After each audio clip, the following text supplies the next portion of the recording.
कार्यक्रम के पुण्यार्चक है श्री कंवरलाल जी, महावीर प्रसाद जी पाटनी, आरके ग्रुप, मदनगंज, किशनगढ़, राजस्थान। नमो अरिहंताड़ं, नमो अरिहंताड़ं, नमो सिद्धाड़ं, नमो सिद्धाणं, नमो आयरियाड़ं, नमो आयरियाणं, नमो वज्रायाड़ं, नमो वज्रायाणं, नमो लोये सब्बसाहुड़ं,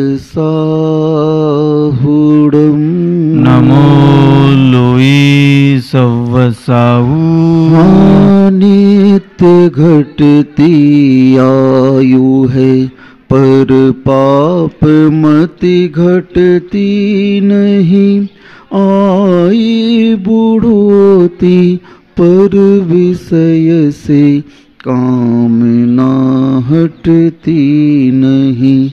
मैं यत्न करता हूँ दवा में, धर्म में करता नहीं, दुर्मोह महिमा से ग्रसित हूँ, नाथ बच सकता नहीं। जय बोलो खेराट श्री आदिनाथ श्री कुंडपुर के बड़े बाबा की जय। मूल नायक श्री चिंतामणि पार्श्वनाथ भगवान की जय। परम पूज्य संत श्रोमणी आचार्य भगवान श्री विद्यासागर जी महाराज की जय। परम पूज्य निर्यापक श्रोमणी मुनि श्री सुधा सागर जी महाराज की जय। परम पूज्य महासागर जी महाराज की जय।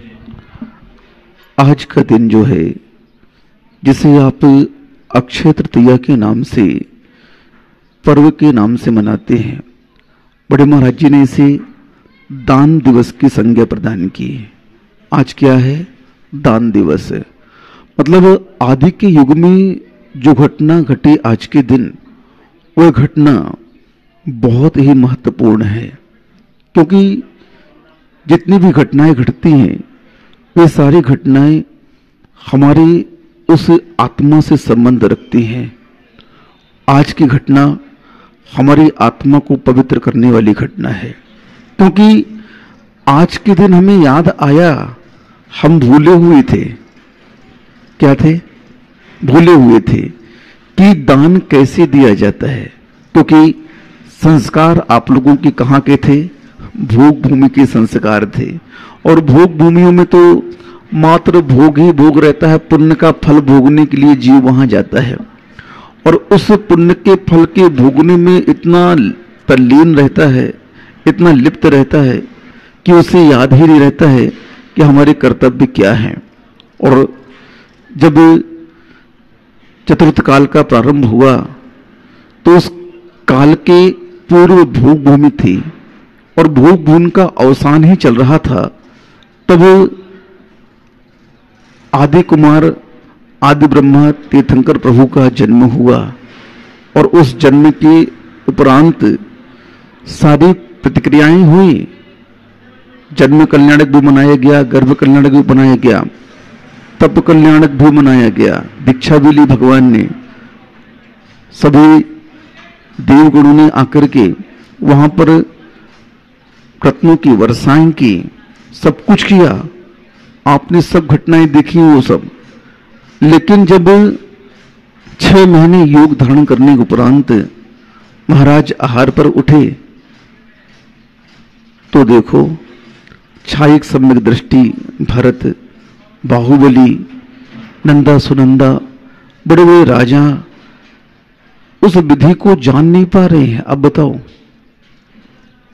क्या घटना है? बताओ। बड़ी, मैं तो सोचता हूं कि इतने बड़े तीर्थंकर के काल में ये घटना घट रही है। बताओ, कोई भी आहार देना ही नहीं जानता है कि आहार कैसे दिया जाता है। इसीलिए तो आप लोगों के लिए बार बार कहा जाता है कि श्रावक के जो कर्तव्य हैं, श्रावक के जो गुण हैं, उन्हें प्रतिदिन अभ्यास के रूप में पालना चाहिए। आप लोगों को आहार दान के लक्षण के रूप में परम पूज्य समंतभद्र स्वामी जी ने श्रावकाचार्य में एक कारिका के माध्यम से दाता के गुणों का वर्णन करते हुए कहा है कि दाता कैसा होना चाहिए। 9 पुण्य प्रतिपत्ति सप्तक गुण समाहितेन शुद्धेन अपसूना रंभाणा मार्याण मिसते दानम। जो दाता 7 गुणों से सहित होता है, दाता के 7 गुण कहे गए हैं, श्रद्धा, संतोष, भक्ति, विवेक, निर्लोभता, क्षमा और शक्ति। दाता को इन गुणों का उल्लंघन नहीं करना चाहिए, क्योंकि धर्म हमें गुणों से जोड़ता है, धर्म हमें हमारे दोषों को बताता है, इसीलिए धर्म हमारा उपकारी कहलाता है। जो आपके अंदर दोषों का प्रक्षालन करे और गुणों का समावेश करावे, उसका नाम धर्म है। हम जिस क्रिया को कर रहे हैं उस क्रिया से हमें लाभ क्या है, हमें देखना चाहिए। अच्छा व्यापारी वही कहलाता है कि जो उस व्यापार के माध्यम से प्रतिक्षण अवलोकन करता रहता है कि इस व्यापार से मुझे लाभ कितना हो रहा है। व्यापारियों, अगर लाभ नहीं होगा उस व्यापार से तो क्या आप उस व्यापार को करना पसंद करोगे? क्या, क्यों नहीं करोगे? महाराज जी, पूरी मेहनत तो इसीलिए कर रहे हैं हम। किसके लिए कर रहे हैं? लाभ प्राप्ति के लिए। और लाभ ही नहीं मिलेगा तो हमारा प्रयोजन व्यर्थ सिद्ध होगा। जो हम कार्य कर रहे हैं वह अनर्थक हो जाएगा, कोई काम का नहीं रहेगा। ठीक इसी प्रकार से धर्म की क्रियाओं में हम जो भी कार्य करते हैं उसमें लाभ दिखना चाहिए। और लाभ क्या है? इसमें पुण्य का अर्जन है, दोषों का परिमार्जन है और गुणों का समावेश है। क्या कार्य है धर्म की क्रियाओं में? आहार दान को सबसे ज्यादा महत्व क्यों दिया जाता है? सभी आचार्यों ने आहार दान की बड़ी गुणानुवाद किया है, उसकी बहुत विशेषताएं बताई हैं। उसका कारण मात्र यही है कि इस आहार दान के माध्यम से हमारे बहुत सारे पाप, नित्य निकाचित कर्म तक जो अनादिकाल से बंधे हुए पाप हैं उनका प्रक्षालन हो जाता है। लेकिन आहार दान हम देते तो हैं, लेकिन देने के पहले समंतभद्र स्वामी महाराज जी ने ये कारिका रख दी आपके सामने। क्या आपके पास ये गुण है? 9 पुण्य प्रतिपत्ति सप्तक गुण समाहितेन शुद्धेन अपसूना रंभाणा। 5 सुनाओं से रहित। किससे? जब आप आहार दान दो ना, 5 सुना नहीं होना चाहिए। और आरंभ आदि से रहित होकर के जो दान दिया जाता है उसका नाम वास्तविक दान है। अब देख लो शुद्धि कितनी है, सप्तगुण आपके अंदर है कि नहीं, कुल आपका कैसा है, आचरण आपका कैसा है। एक दिगंबर जैन आमनाओं में ही ये विशेषताएं बताई गई हैं। बहुत सारे धर्म हैं, पंथ हैं, उनको मानने वाले हैं, बहुत सारी आमनाएं हैं, लेकिन दिगंबर आमनाओं में इस आहारचर्या को लेकर के बड़ा विशेष विश्लेषण वर्णन किया गया है।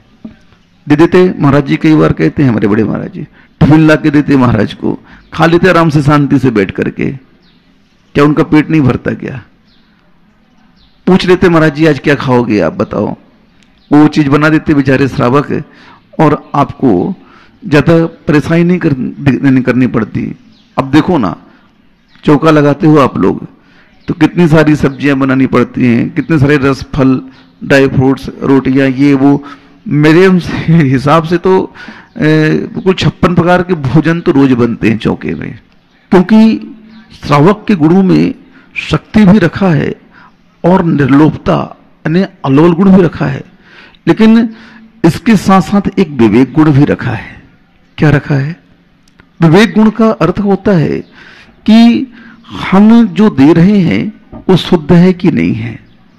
कल छुल्लक जी वर्णन कर रहे थे शाम के धर्मोपदेश के समय कि देखो आप लोग आहार दान तो देते हो, लेकिन वस्तु कितनी शुद्ध होती है, जैन धर्म दिगंबर आमनाओं में प्रत्येक वस्तु की मर्यादा बताई गई है। सुन रहे हैं आप लोग?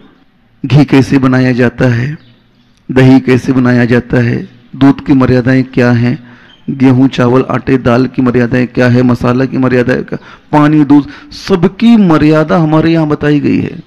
हाँ, प्रत्येक। अब आप लोग स्वयं देख लो ना, आप लोग जो भी पैक्ड वस्तु लाते हैं बाजार से, जो भी आइटम जो पैकेट में बंद है, उस पैकेट के ऊपर उसकी मर्यादा लिखी रहती है। दवाई औषधि आप लाते हैं, इंजेक्शन आदि लाते हैं, उसकी मर्यादा लिखी रहती है कि इसकी एक्सपायरी डेट इतने इतने दिन तक की है, तब तक यह यूजफुल है, उसके बाद यूजलेस हो जाएगा, उसके बाद इसका साइड इफेक्ट पड़ सकता है। बताओ, मॉडर्न साइंस भी इस बात की घोषणा कर रहा है मर्यादा की, कि इस मर्यादा का उल्लंघन अगर आप करोगे तो यह औषधि आपके लिए साइड इफेक्ट कर सकती है। तो जैनाचार्यों ने भी तो यही कहा है कि इन मर्यादाओं को लेकर के आप वस्तु का उपभोग करें, स्वयं उपभोग करें, क्योंकि जब स्वयं आप अपना शुद्ध उपभोग करोगे तभी तो आप साधु को शुद्ध खिला पाओगे।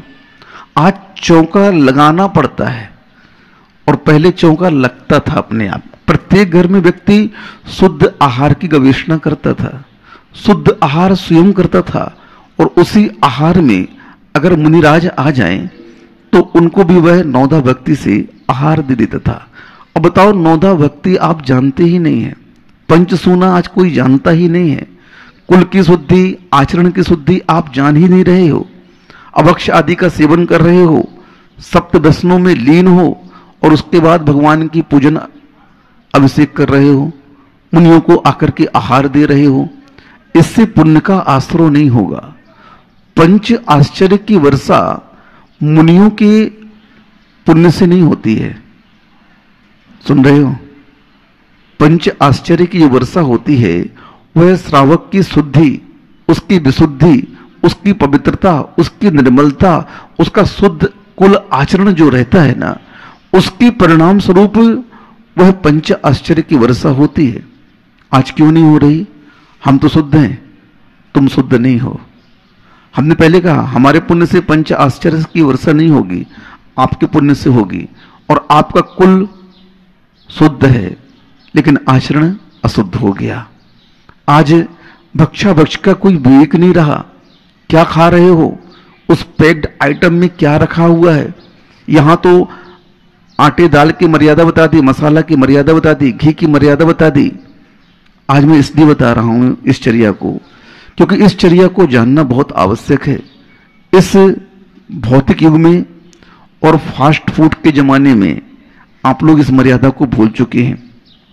4-4, 5-5 दिनों का मलाई जोड़ करके घी बनाते हो, असंख्यात अनंत जीव उसमें पड़ गए, बिलबिला रहे हैं, और अपने नहीं शुद्ध घी है, नहीं चलेगा, हमारे यहाँ ये भक्ष्य नहीं है।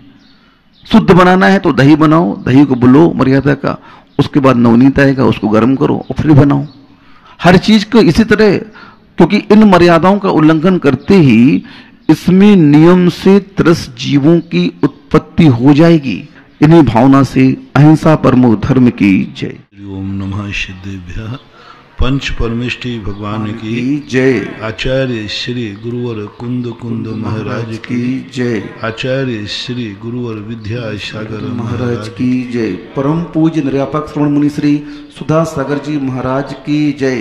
दान दिवस जयवंत हो, दान दिवस जयवंत हो, दान दिवस जयवंत हो। परम पूज्य महासागर जी महाराज की जय। आचार्य संघ की जय। दान दिवस जयवंत रहेगा तो तुम और हम और सारा संसार जयवंत रहेगा, क्योंकि हमारे यहाँ जब हम किसी भी वस्तु को विकास की ऊंचाइयों पर देखते हैं तब स्वयं का भी विकास होता है। जैसे जैसे हम एक शिल्पी एक दीवार को उठाता है वैसे वो भी जमीन से ऊपर उठता जाता है। धर्म रक्षति रक्षता, जो किसी दूसरे की या धर्म की रक्षा करता है उसकी स्वयं रक्षा होती है, क्योंकि संसार का एक नियम है कि व्यक्ति स्वयं की रक्षा कभी नहीं कर सकता, स्वयं तो संकट को सहन कर सकता है। स्वयं का बचाव स्वयं से कभी नहीं होता, स्वयं तो सहन कर सकता है। जो व्यक्ति जितना बड़ा स्वास्थ्य होता जाता है तो ये मत समझना कि वो संकट से मुक्त होता जाता है, ये समझना कि उसको संकट सहन करने की क्षमता आ जाती है। लोग समझते हैं जितना बड़ा आदमी होता जाएगा उसमें अपनी सुरक्षा करने की ताकत बढ़ती जाती है। नहीं बंधु, जितना बड़ा आदमी होगा वह उतना ही असुरक्षित होगा, जितना छोटा होगा वह अपनी स्वयं की फिर भी सुरक्षा कर सकता है, लेकिन बड़ा आदमी स्वयं की सुरक्षा नहीं करता। आपके लोक व्यवहार में देखो, एक मजदूर अपने स्वयं की रक्षा करता है, एक सामान्य श्रावक अपने स्वयं की रक्षा करने के लिए बंदूक रखता है, गवर्नमेंट से उसको लाइसेंस मिलता है रखने का। लेकिन जो बड़े बड़े ऑफिसर होते हैं, राष्ट्रपति, प्रधानमंत्री, कमिश्नर, कलेक्टर, इनकी सुरक्षा ये स्वयं नहीं कर सकते, इनके पास सुरक्षा कवच कुछ भी शस्त्र नहीं होता, कोई शस्त्र नहीं रख सकता राष्ट्रपति जितना, क्योंकि वो बड़ा आदमी है। बड़ा आदमी की सुरक्षा स्वयं करने का अधिकार कानून ने छीन लिया। राष्ट्रपति स्वयं की रक्षा नहीं करेगा, राष्ट्रपति कभी स्वयं की गाड़ी नहीं चलाएगा, राष्ट्रपति जो कुछ भी है वो सबके दूसरे लोग करेंगे, क्योंकि बड़ा आदमी है। जितने भी बड़े आदमी हैं उनकी गाड़ी स्वयं नहीं चला सकते। राष्ट्रपति को नियम है कि तुम अपनी गाड़ी खुद की स्वयं नहीं चलाओगे। तुम अपने लिए संकट आएगा तो तुम अपने पास कोई शस्त्र नहीं रखोगे, क्योंकि तुम बड़े आदमी हो। तुम्हारी सुरक्षा के लिए कितना बढ़िया होता, एक राष्ट्रपति के लिए प्रति वर्ष सुरक्षा पर करोड़ों रुपया खर्च किया जाता है। क्यों ना राष्ट्रपति को एक बंदूक की छूट दे जाती कि तुम अपनी सुरक्षा स्वयं करो, बड़े आदमी हो, ये बंदूक पकड़ो। अपनी बंदूक दे देते, एक लाइसेंस दे देते और स्वयं को कहते कि लोग स्वयं सुरक्षा करो, करोड़ों रुपया बच जाता है। एक बंदूक में क्या लगता, लेकिन नहीं, ये स्टैंडर्ड मेंटेन है। राष्ट्रपति के ऊपर करोड़ों रुपया खर्च किया जा सकता है, लेकिन राष्ट्रपति को सुरक्षा के लिए बंदूक नहीं दी जा सकती। अब क्यों ये नियम बनाया और छोटे आदमी से कहा कि हाँ तू अपनी सुरक्षा कर, बंदूक का लाइसेंस ले ले। बड़े आदमी, क्योंकि वो बड़ा आदमी। जब धर्म की बात आती है तो धर्म में जितना जितना बड़ा आदमी होता गया उतना उतना वो असुरक्षित होता गया। और यहां तो दूसरे भी सुरक्षा नहीं करने वाले, धर्म या कोई उसकी दूसरी सुरक्षा करेगा नहीं, तुम्हें सहन करना पड़ेगा। 22 परिसर उपसर सारे साधुओं ने सहन किए, कोई सुरक्षा करने नहीं आया, कोई बचाने नहीं आया। कुचित कजादत पूर्व भाव का कोई उपकार हो, धरणन पद्मावती जैसा पारसनाथ का, नाग नागन का, बात अलग है, बाकी कोई नहीं आता। सहन करना पड़ते, स्वयं दूर नहीं कर सकते। और जब दूर करने की बात किसी को आती है तो वो दूसरा दूर करेगा। इसलिए आप यदि अपने आप को अच्छा मानते हैं तो आप ये मान के चलिए कि आप पर संकट आएंगे और आपको सहन करने की आदत डालना है। और यदि कोई दूसरा व्यक्ति कोई तुम पर कुछ संबंध बना के रखे तो वो दया कर सकता है। अनुग्रह कर सकता है। आज अनुग्रह का दिन है, दान दिवस। आज उपकार का दिन है, दान दिवस। आज स्वयं की रक्षा का दिन है, दान दिवस। आज बौनी का दिन है, दान दिवस। आज सारे संसार की रक्षा का दिन है, दान दिवस। बहुत बड़ी रक्षा, सारे संसार की रक्षा करने का दिन है। आज अक्षय तृतीया को अबूझ माना गया। दान में और सरकार के कर में अंतर होता है। सरकार को अपन कर देते हैं, वो खर्च में जाता है, तुम्हारे खर्च में जाता है। सरकार राजा को जब तुम कुछ देते हो ना, कोई राजा का एहसान नहीं, वो तो तुम्हारा खर्चा है। राजा के द्वारा खर्च होता है। सड़क बनाई आपके काम की, गाड़ियां वाहन चलाई आपके लिए। जो सरकार के पास जाता है वो तो बाया सरकार से खर्च तुम्हारे लिए होता है, वो खर्च में आएगा, उसका कोई पुण्य नहीं लगता। हाँ, जैसे अभी महाराज कह रहे थे ना, देशद्रोही माने जाओ, तो देशद्रोही माने जाओगे बाकायदा, क्योंकि तुमने सरकार से खर्च करा लिया और बिल तो दिया नहीं। किसी होटल में तुमने भोजन कर लिया और बिल नहीं दिया तो पकड़े जाओ। तुमने सड़क का उपयोग तो किया, टैक्स तो दिया ही नहीं। सरकार के पास जो कुछ भी टैक्स जाता है सब तुम्हारे ऊपर ही खर्च किया जाता है, सब कुछ। कहीं ना कहीं सरकार कमाती नहीं है, सरकार तुमसे लेकर के और तुम्हारे ऊपर खर्च करती है। वो तो एक विकीर्णक को केंद्रित कर देती है। हर व्यक्ति अपनी अपनी सड़क बनाएगा तो सड़क नहीं बन पाएगी। वो सब से इकट्ठा करके और फिर बाद में कहते हैं मैं सबके लिए सड़क बनाता हूं। इसलिए सरकार के लिए कितना भी तुम पैसा दोगे वो सब तुम्हारे खर्च के खाते में आएगा। खर्च कभी फलता फूलता नहीं है, क्योंकि वो तुमने ही उपभोग किया है। तुम्हारी वस्तु जब तुम किसी को दो तो ये ध्यान रखना, उसका उपभोग तुम स्वयं तो नहीं कर रहे हो। यदि स्वयं कर रहे हो तो वो दान की कोटि में नहीं आए। कोई भी वस्तु किसी को दे दो, स्वयं उपभोग कर रहे हो क्या? दान दी हुई वस्तु का स्वयं उपभोग नहीं किया जाता। राजस्थान में एक बहुत गंदी परंपरा थी। जब वो किसी कार्यक्रम का पुण्यार्जन करते हैं भोजन के लिए, अजमेर तरफ तो पूरी थी, जब मैं शुरू में आया अजमेर में देखा, आज फलाने की तरफ से भोजन व्यवस्था है। अब उस दिन वो पूरा परिवार वहीं खाएगा, रिश्तेदारों को बुलाएगा, नौकरों को बुलाएगा। लाख रुपया बोले भोजन के, 50,000 तो वो स्वयं ही परिवार खा जाएगा। रिश्तेदारों को, दोस्त यारों को बुलाएगा, अपने व्यापारी को बुलाएगा, भाई आज हमारी तरफ से भोजन है। मैंने कहा भाई ये क्या मामला है? ये तो मामला बड़ा बिल्टा हुआ। ये दान देकर के स्वयं ही खा गए। जब दान का संकल्प है तो वो तुम्हें 50,000 का ही पुण्य लगेगा। 50,000 तो तुम खा गए, तुमने परिवार को खिलाया, रिश्तेदारों को खिलाया, दान की कोटि में नहीं आएगा। वो दान कोटि में नहीं आता, क्योंकि दान देने के बाद उसका एक दाना भी अपने उपभोग में नहीं आना चाहिए। एक दाना भी नहीं आना चाहिए। जिस दिन से वो दान का घोषणा हो गई कि ये दान के मैं दिया मैंने, तब तक।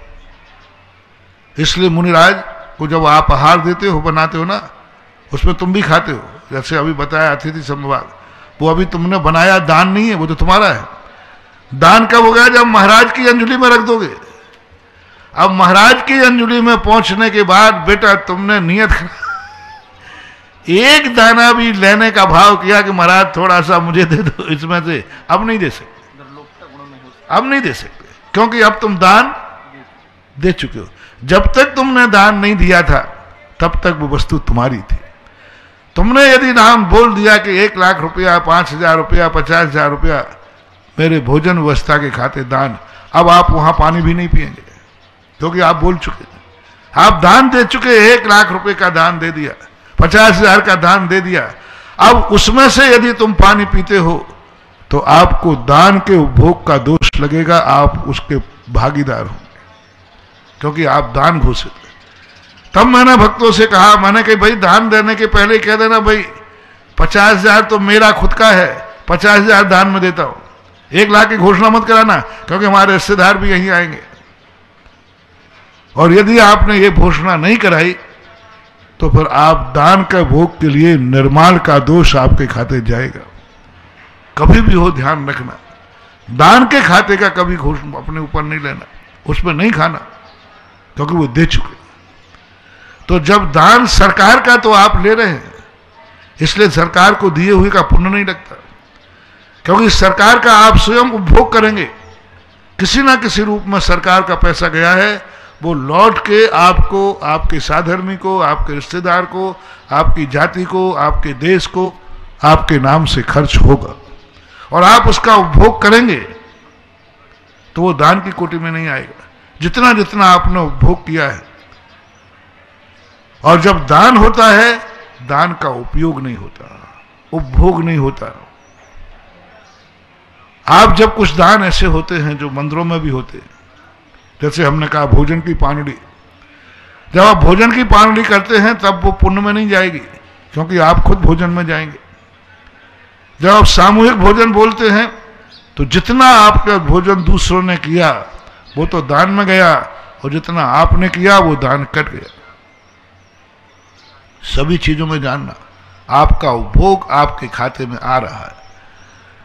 तो दान 2 लोगों को दिया जाता है, एक तो पुण्यहीन को और एक पुण्यवान को।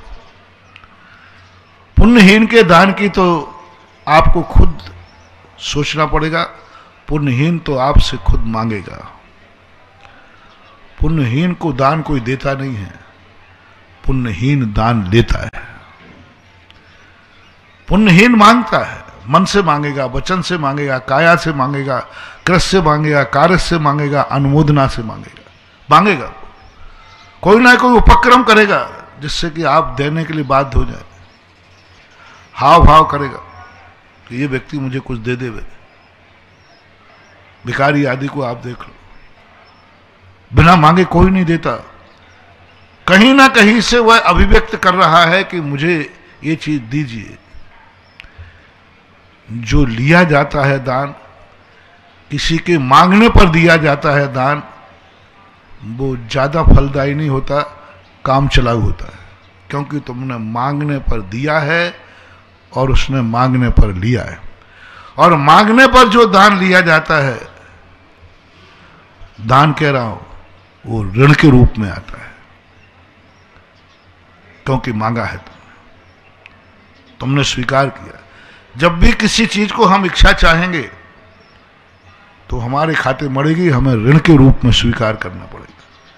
इसलिए पुण्यहीन जब भी किसी से कुछ लेता है, उसके खाते कर्जा मर जाता है। इसलिए पुण्यहीनों को सबसे पहले चाहिए कि जितने कम में खर्चा चला सको उतना चलाओ। दूसरों की कृपा से जितना तुम जियोगे, ये कर्ज के रूप में तुम्हारे खाते मरता जाता है। आपका पुण्य क्षय होता है, क्योंकि आपने मांगा है, आपने चाहा है। आपकी चाहत पर यदि किसी ने कोई सहायता की है, वो आपका कर्जा है, वो आपका ऋण है, क्योंकि आपने मांगा। होटल में आपने रोटी मांगी है, आपको बिल पेमेंट करना पड़ेगा।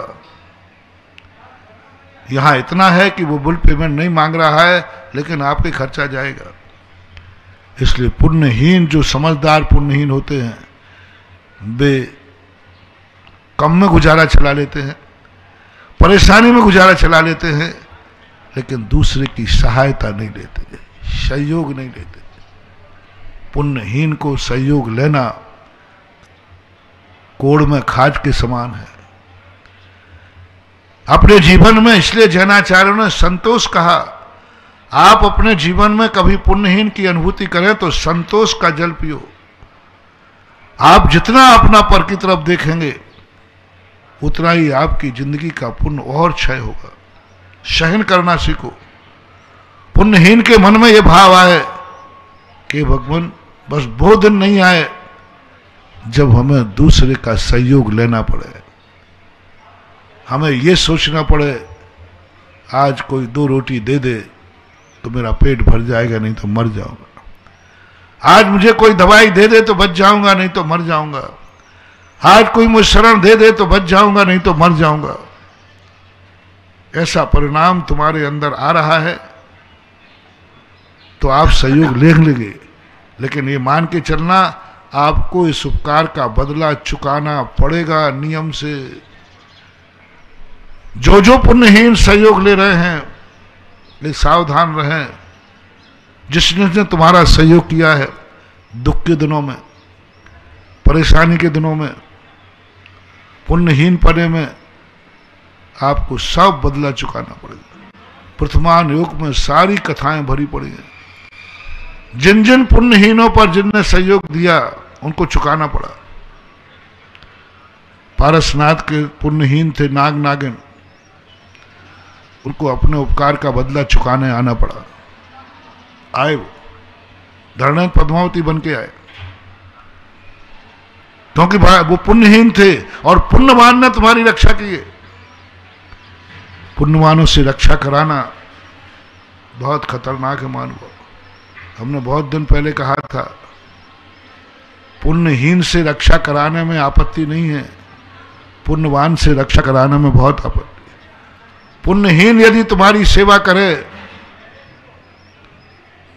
तो उतना खतरा नहीं है, पुण्यवान यदि तुम्हारी सेवा करे तो बहुत खतरा है। पुण्यवान पूज्यवान से सेवा कराना, भगवान से सेवा कराना, गुरु से कराना, अपनी इच्छाओं की पूर्ति कभी कराना पड़े तो अपने से पुण्यहीन से करा लेना, अपने छोटे से करा लेना, वो कर्जा के रूप में नहीं जाएगा। लेकिन जितना अपन बड़े से कराएंगे, चाहे वो माँ बाप हो, चाहे भगवान हो, चाहे गुरु हो, ये सब हमें उपकार चुकाना पड़ेगा। कहीं ना कहीं से चुकाओगे, किसी ना किसी रूप में चुकाओगे, क्योंकि पुण्यवान की सहायता लेना। और सारा संसार व्यक्ति जितने पुण्यहीन होते हैं ये सब पुण्यवानों की शरण चाहते, पुण्यवानों से रक्षा कराना चाहते। पुण्यवान लोग हमारे जीवन में करें। हर गरीब चाहता है धनवान मुझे धन दे दे। महानुभाव, पुण्यहीन की सूखी रोटी खा लेना, पुण्यवान की मावा मिष्टान की पूड़ी भी खाना ठीक नहीं, क्योंकि वो तुम्हारे लिए चुकाना पड़ेगा। पुण्यहीन को नहीं चुकाना पड़ेगा, पुण्यहीन का नहीं चुकाना पड़ेगा। पुण्य यदि सूखी रोटी दे दे, तुमसे गरीब है, वो चुकाया नहीं जाता, कभी नहीं चुकाना। पुण्यवानों से नहीं चाहना, कुछ भी नहीं चाहना हमें पुण्यवानों से, रहना ही नहीं।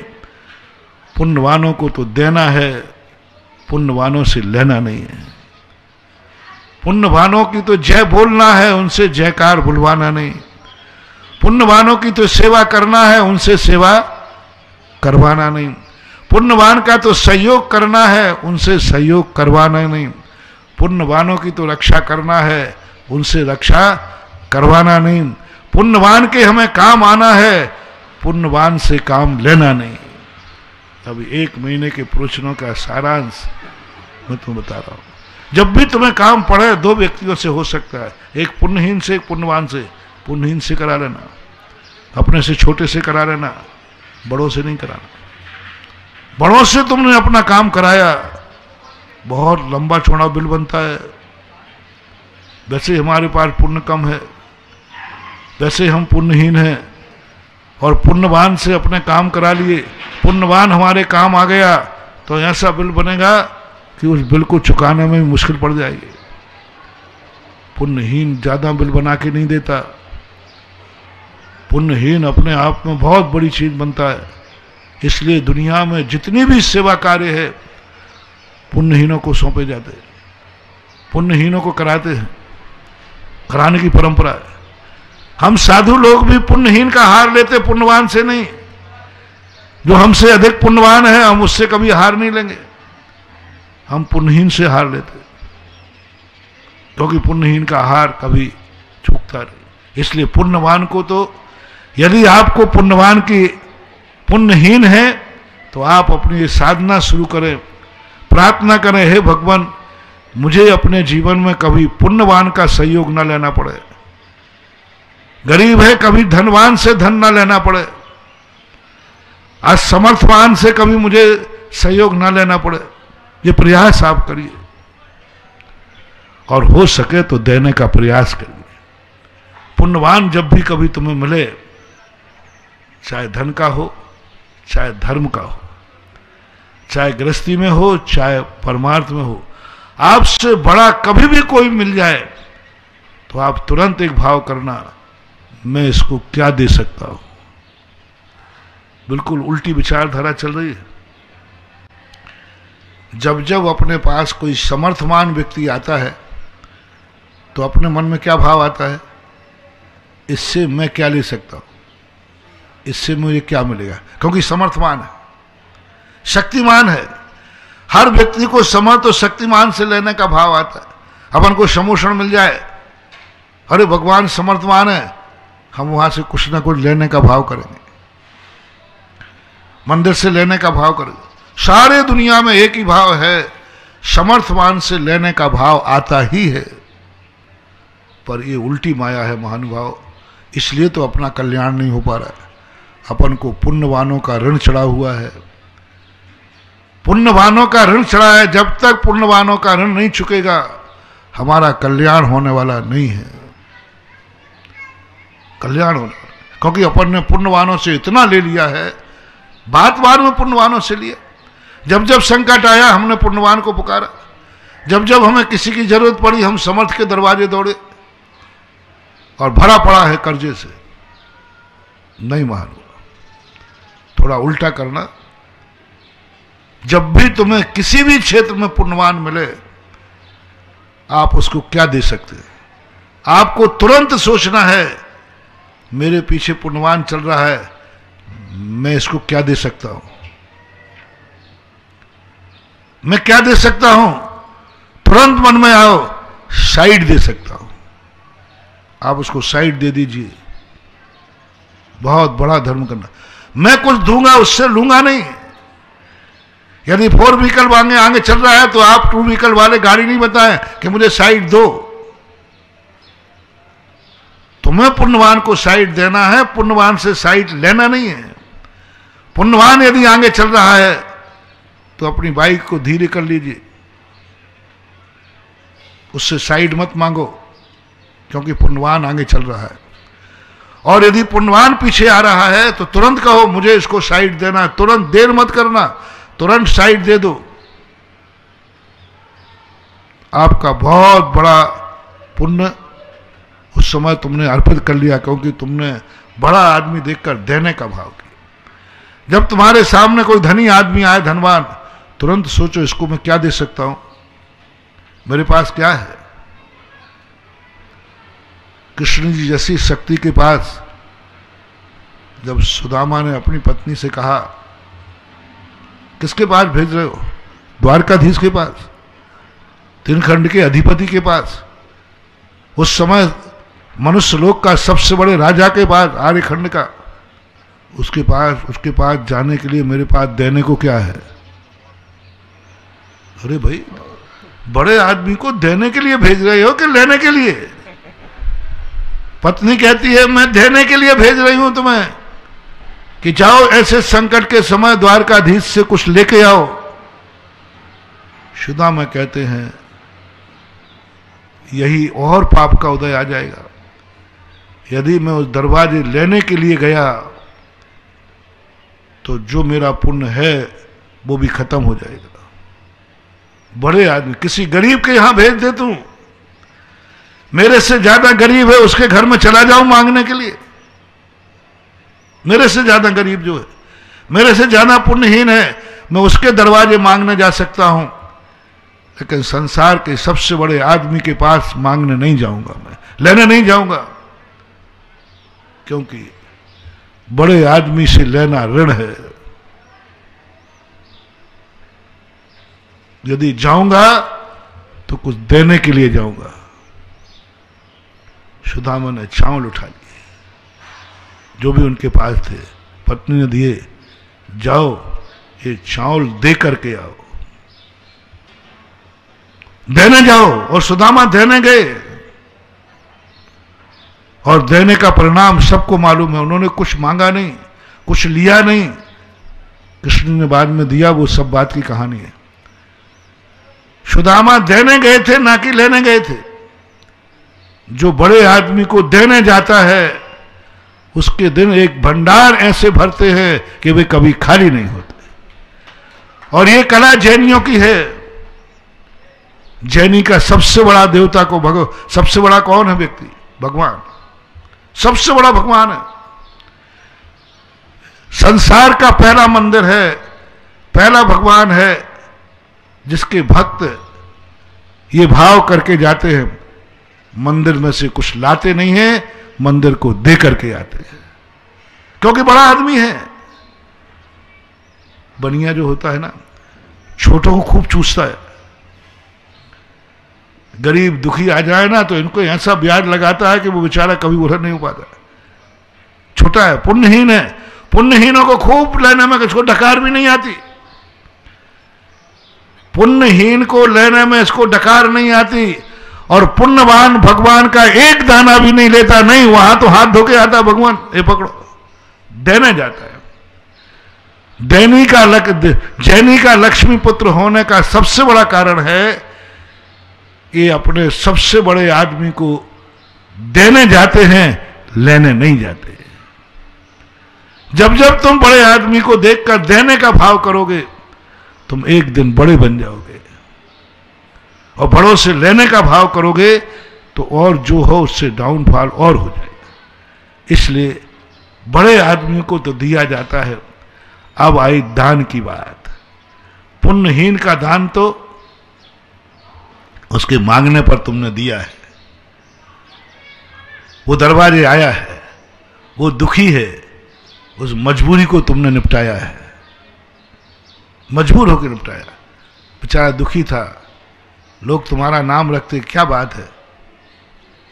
इनके दरवाजे एक व्यक्ति मर गया है, 2 रोटी नहीं खिलाई, लोग ला सबसे खिला देते। अब जिस दान की चर्चा आज है, दान दिवस का,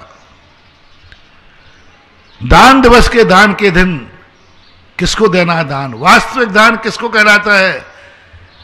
जो मांगता नहीं है, जो चाहता नहीं है, लेकिन उसको जरूरत है। मांगता नहीं, चाहता नहीं, उसको जरूरत है, बहुत जरूरत है, लेकिन वो मांगेगा नहीं। वो तुम्हारे पास याचना नहीं करेगा, कृत से, कारज से, अनुमोदना से। उसको समय देना है। बिना मांगे जो दिया जाता है वो दान कहलाता है, और पुण्यवान को दिया जाता है वो दान कहलाता है। पुण्यहीन के दान को जैन दर्शन ने एक सामान्य सहयोग कहकर, पूज्यवर जिनसेन स्वामी ने समदत्ति दान कहा, इसे सहयोग कहा। दान तो उन्होंने पात्र को कहा। पूरे उमा स्वामी महाराज ने तत्वार सूत्र में दान के पात्र गिनाए। दान का पात्र कौन है? भैयावृत्ति का पात्र कौन है? किसके लिए दो? सब अपने से बड़े थे, एक भी पुण्यहीन को नहीं लिखा। भैयावृत्ति के प्रसंग में आया, किसकी भैयावृत्ति करे? सब पुण्यवान को लिखा है, कोई कीड़े मकोड़ों को नहीं लिखा। इन पर दया करना, इनका सहयोग करना, दान की बात नहीं की। दान का पात्र तो मात्र वही है जो तुमसे बड़ा है, जो तुमसे पूज्य है, और जिसने अपनी समस्या का समाधान के लिए याचना नहीं, सहन करना सीखा है। जिसका एक ऐसा तुम दोगे भी तो वो लेने वाला नहीं है इतने जल्दी। पुण्यहीन को दोगे वो तुम देने के पहले ही हाथ फैला देगा, अभाग्य हैं, आभार मानेगा। लेकिन जो दान की चर्चा की जाती है जैन दर्शन में, किसको दान देना, कौन है पात्र दान का, पहला निर्णय करो। ये मांगता तो नहीं है, कृत से, कार्य से, अनुमोदना से, मन से, वचन से, काय से चाहता तो नहीं है। अपनी जरूरत को सहन कर रहा है, अपनी भूख को सहन कर रहा है, अपने प्यास को सहन कर रहा है, अपने फुटपाथ पर बैठकर, चौराहे पर बैठकर सहन कर रहा है, लेकिन मांग नहीं रहा है। भाव भी नहीं आ रहा मांगने का, ये भाव तक भी नहीं आ रहा है कोई मुझे दे देवे। याचना परिसर में पूज्यपाद स्वामी ने गजब की बात कही। भूख लगी है पर यह भाव नहीं कर रहा है कि मुझे भोजन मिल जाए, अलाप को श्रेष्ठ मान रहा है, आहार को निकला है, वेदना है, और भावना क्या कर रहा है, भगवान आज भी नहीं मिले। उन्होंने कहा लाभ और अलाभ में इसके मन में क्या भाव आएगा, तो वहां पूज्यवर ने लिखा अलाभ की तरफ झुकाव आएगा। अरे भाई आहार को निकला है, तुझे भूख लगी है, चाहिए है, और भावना क्या कर रहा है, नहीं मिले तो अच्छा है, एक दिन का और उपवास हो जाएगा। जो चाह भी नहीं रहा है कि मुझे कोई देवे, ऐसे पात्र को दे। दूसरा, तुम्हारे देते ही ले ले वे, नहीं, कंडीशन दाता की नहीं चलेगी, कंडीशन पात्र की चलेगी। सारी दुनिया देने बैठी थी आदिनाथ को, हर व्यक्ति दे रहा था। भगवान कहते ऐसा भिखमंगा नहीं हूं, ऐसा यार तुम दे रहे हो, मांग नहीं रहे थे, अपने आप दे रहे थे। अपने आप भी देवे तो भी नहीं लेवे, मेरी कंडीशन है। नवदा भक्ति, नवदा भक्ति पहले भक्ति मैंने एक बार ललितपुर में पंच कल्याणक को दिया था। भक्ति के भूखे थे भगवान, भोजन के भूखे नहीं थे, भक्ति के। मेरी कंडीशन चलेगी, नवदा भक्ति होगी तो लूंगा, नहीं तो नहीं लूंगा। थोड़ी सी तुम गड़बड़ कर दो, महाराज उठ के चले जाते। उठ के जाने के बाद दुख किसको होता है, तुम्हारे लिए कि महाराज को? अंतराय होने पर दुख किसे होता है?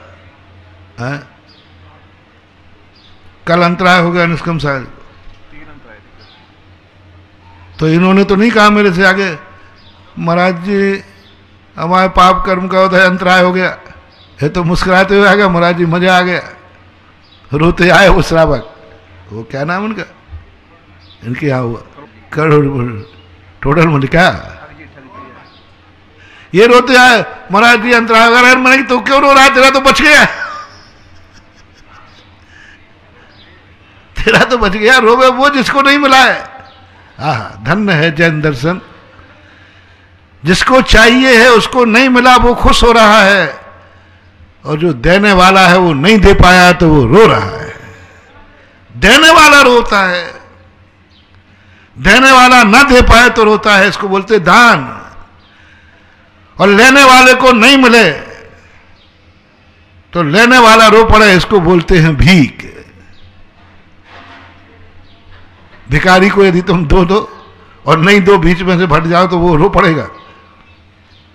भिक्षु और भिखारी में यही अंतर है, इसलिए उसको दान की कोटि में कहूं। लेने वाला आप एक, यहां तो क्या नहीं देने वाला कहता है, देने नहीं मिलता है, मजा आ गया, आनंद आ गया। लेकिन देने वाले की हालत क्या होती है,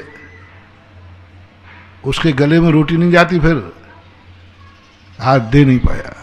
दान का मजा वो है, देने वाले के अंदर परिणाम कैसा बन रहा है उसको है। देने पर दान दे मन हरस बिसेके, दान ले मन हरस बिसेके नहीं।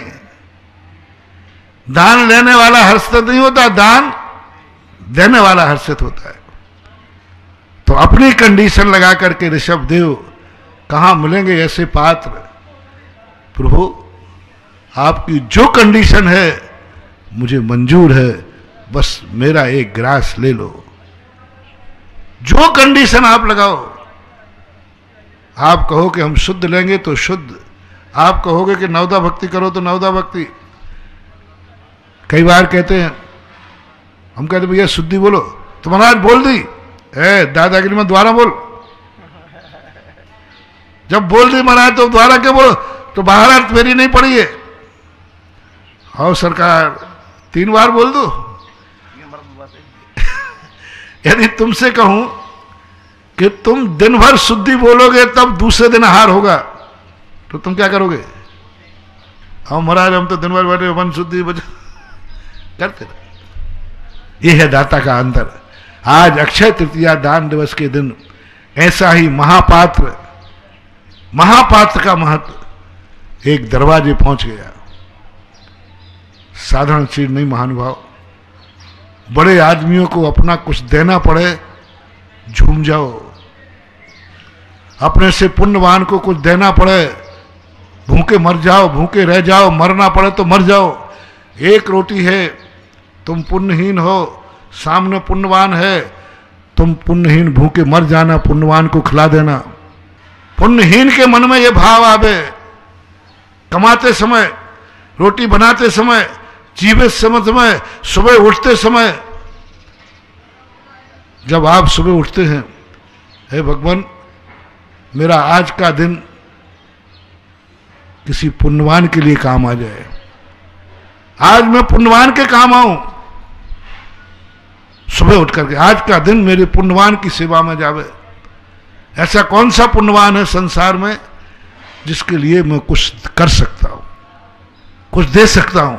आज का दिन जब आप कमाने जाएं तो एक संकल्प करके जाएं, हे भगवान ये जो कमाई है ना, जो मैं कमाऊं अपने से पूज्य के काम आवे, अपने से पुण्यवान के काम आवे, अपनों से बड़ों के काम आवे। मैंने बिजोलिया के अंदर एक हफ्ते प्रवचन दिया था इसके ऊपर।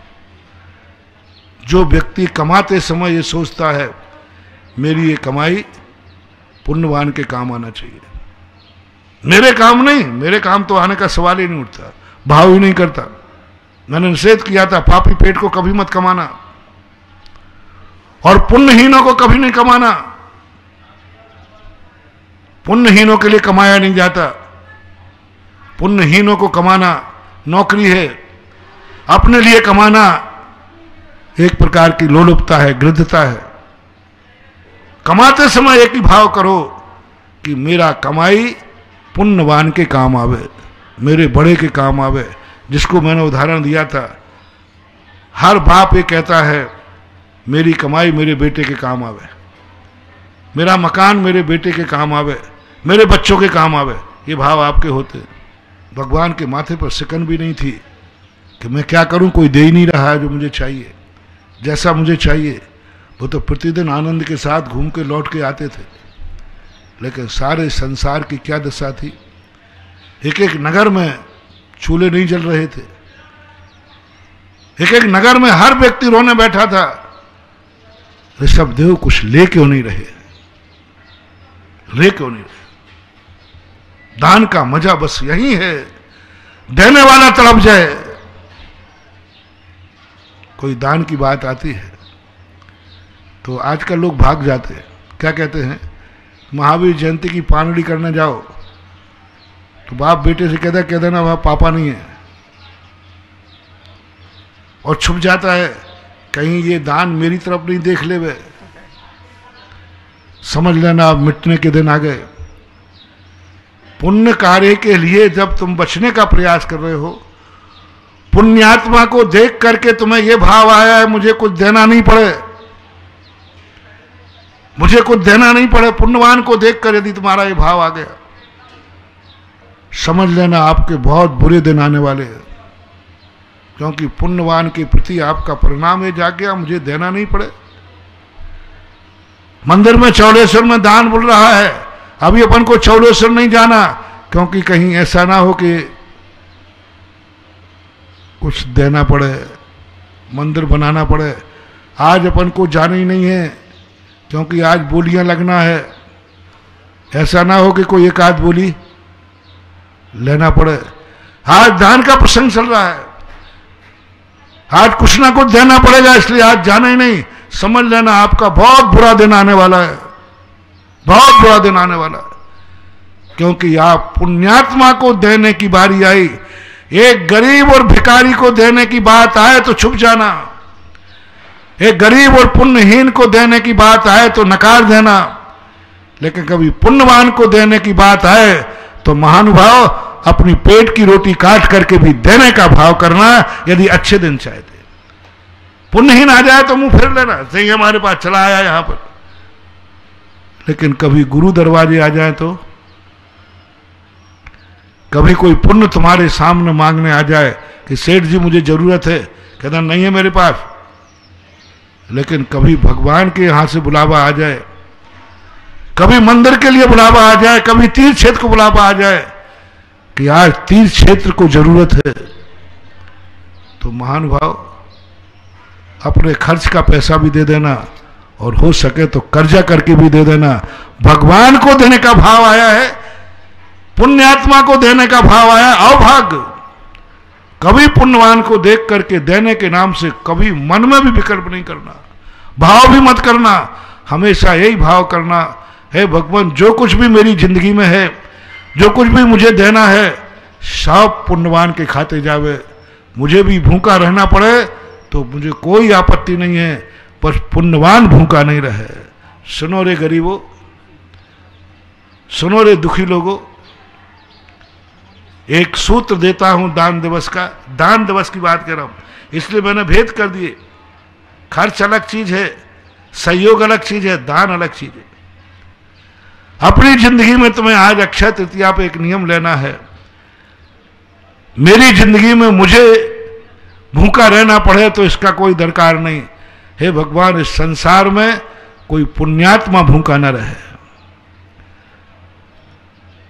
कोई पूज्य आत्मा भूखी नहीं रहे। मैं तो पापी आत्मा, मैं भूखा रहूं तो रह जाऊं, मुझे कोई आपत्ति नहीं, लेकिन कोई पूज्य आत्मा भूखी नहीं रहे, भूखी नहीं रहे। गरीब भावना भाई कि मुझे फुटपाथ पर रहना पड़े, मुझे कोई आपत्ति नहीं है, लेकिन भगवान कोई धनवान कभी फुटपाथ पर न रहे। मैं रह जाऊं तो रह जाऊं। जब पूज्यता की बात आए तो अपने आप में कहना, भगवान मुझे नहीं चाहिए कुछ, बस मेरा पूज्य पुरुष, इस संसार में जो मेरे पूज्य हैं इनके ऊपर दुख नहीं आना चाहिए। अपने दुख की मांगना कि हे भगवान मुझे दुख नहीं आए। ये नहीं मांगना कि भगवान मुझे कोरोना नहीं हो। तुम एक बात की याचना करो, भगवान इस संसार में जो मेरे पूज्य पुरुष हैं उनको कोरोना नहीं होना चाहिए, उनको दुख नहीं आना चाहिए, वो भूखे नहीं रहे, उनका हार निरंतराय हो, मुझे मिले या न मिले। मैं भूखा रह जाऊंगा लेकिन मेरा पूज्य पुरुष भूखा नहीं रहेगा। मैं किसी परिस्थिति में रहूं, मेरे माँ बाप दुखी नहीं रहेंगे। माँ बाप की आंख में आंसू नहीं होना, माँ बाप का पेट भरना चाहिए। मैं भूखा रह जाऊं, घर से शुरू करो, दान हो जाएगा। वो जो कुछ भी है सब मेरे पिता को मिलना चाहिए। मैं भूखा रहूं, अपने लिए कभी याचना नहीं करना। धर्म क्षेत्र में आओ तो यहां भी पूज्य पुरुषों के लिए सब कुछ समर्पित कर दो, अपने लिए कुछ नहीं। मेरी आंख में आंसू आए तो आ जाए, लेकिन मेरे पूज्य पुरुषों को आंसू नहीं आना चाहिए। मैं नरकों के दुख उठाना पड़े तो उठा लूंगा, लेकिन मेरे पूज्य पुरुष को खरोंच भी नहीं आना चाहिए। बस मेरा एक ही बात है, मेरा सब कुछ, और मुझे यदि अपनी जिंदगी भी समर्पित करके पूज्य पुरुष की रक्षा करना पड़े तो मैं समर्पित हूं। शुकर ने एक महाराज को कहा, महाराज को बचाने के लिए मुझे प्राण देना पड़े, उसने प्राण दे दिए, प्राण दे दिए। किसको बचाने के लिए? महाराज को। पूज्य है, वो कहता मैं तो अपूज्य हूं, मैं मरूं तो मर जाऊं, लेकिन पूज्य नहीं मरना चाहिए। ये भाव यदि तुम्हारा आ रहा है, इसलिए आज से अपनी जिंदगी में ये परिणाम करो कि हमारे लिए दान देना है, और दान की विधि कैसी होती है वो सब कुछ बता दी। महावीर भगवान की जय। परम उपकारी निर्यापक शमन मुनि पुंगव श्री सुधासागर जी महाराज की जय। इस कार्यक्रम के पुण्यार्चक थे श्री कंवरलाल जी, महावीर प्रसाद जी पाटनी, आरके ग्रुप, मदनगंज, किशनगढ़, राजस्थान।